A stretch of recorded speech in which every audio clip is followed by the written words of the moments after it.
Ilang oras mong kasama ang Espiritong nakikipagniig sa tao. Masarap, may galak na may lungkot na hindi masarap. Bakit po?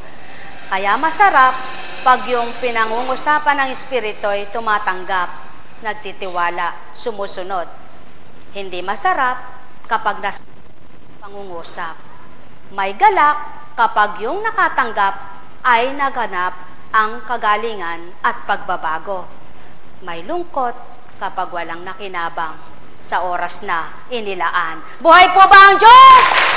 Kaya mga mahal ko, ang pawang katotohanan ay kamtin lamang ng tao, walang hindi magtuturan. Buhay ang Ama, Anak, at Espiritu Santo. Halina po kayo.